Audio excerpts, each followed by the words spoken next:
कृष्णा हेगड़े साहब जुड़ रहे हैं, नेता हैं, शिवसेना शिंदे गुट के नेता हैं। और हमारे साथ आनंद दुबे साहब जुड़ रहे हैं, प्रवक्ता हैं ठाकरे गुट के। आप दोनों का बहुत बहुत स्वागत।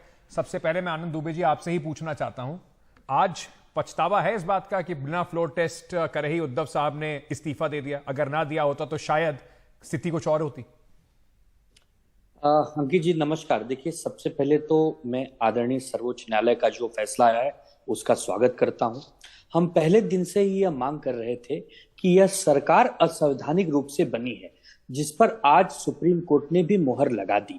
अब कैसे लगाई, 2 मिनट में आपको बता देता हूं। जिस प्रकार राज्यपाल जी ने गतिविधियां चलाई सरकार बनाने के लिए, वो बिल्कुल एक तरफा था, एक पॉलिटिकल पार्टी के रूप में वो काम कर रहे थे। ये आदरणीय सुप्रीम कोर्ट ने भी स्पष्ट कह दिया।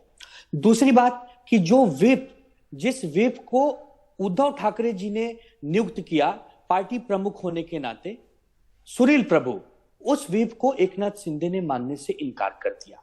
जबकि पार्टी हम हैं, आप केवल एक गठ हैं। 10, 20, 25, 50 लोग कहीं निकलते हो तो आप पार्टी नहीं होते हो, आप एक दल हो सकते हो जी। एक तो उसका वायलेंस हो गया। तीसरा, जो स्पीकर का पूरा रोल रहा वो शक के दायरे में रहा।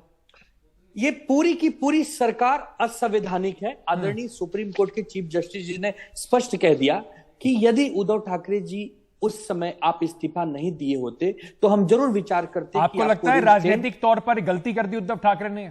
नहीं, गलती नहीं कहूंगा। उन्होंने स्पष्ट कह दिया अपने प्रेस कॉन्फ्रेंस में कि हां, हमने नैतिकता के आधार पर इस्तीफा इसलिए दिया कि जब मेरे ही टिकट दिए बी फॉर्म पर चुनकर आने वाले लोग मुझे धोखा दे सकते हैं, तो मैं उनको विश्वास में लेके कैसे फ्लोर टेस्ट आनंद दुबे जी, यहां पर उन्होंने तो नैतिकता के आधार पर इस्तीफा दिया। आज उसी नैतिकता का आपके ऊपर भी जोर देके कह रहे हैं, जब स्पीकर का फैसला, विप का फैसला, साथ ही साथ राज्यपाल का फैसला सुप्रीम कोर्ट ने खारिज कर दिया, तो क्या मॉरल नैतिक आधार बचता है एकनाथ शिंदे के लिए?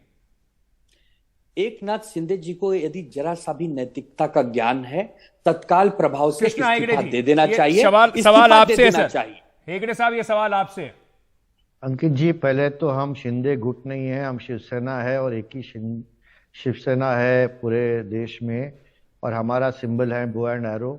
और ये आनंद दुबे जी जो है वो यूबीटी गुट के हैं, और ये इलेक्शन कमीशन ने भी कहा है, और आज जो हमारी पार्टी शिवसेना है उसको लीगल, लेजिटिमेट और constitutional endorsement honourable supreme court ने भी दी है। कैसे सर? दूसरी बात, सुप्रीम कोर्ट ने एंडोर्समेंट कैसे दी है? सुप्रीम कोर्ट ने सिर्फ ये कहा है कि इलेक्शन कमीशन फैसला कर सकता है, डिस्क्वालिफिकेशन का मामला अगर चल रहा हो तब भी, पर सुप्रीम कोर्ट ने थोड़ी कहा कि कॉन्स्टिट्यूशनली आपने बिल्कुल ठीक किया है।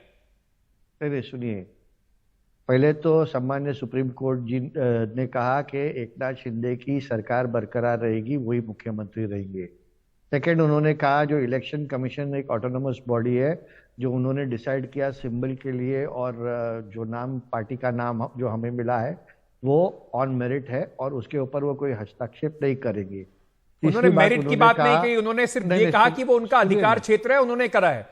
बिल्कुल, और 2 अलग अलग बातों को आप मिला रहे हैं। नहीं, इलेक्शन कमीशन ने तो मेरिट पे ही किया है ना। उन्होंने देखा है कि मेजॉरिटी कहां पर है और वहां पर ही उन्होंने अपना मोहर लगाया।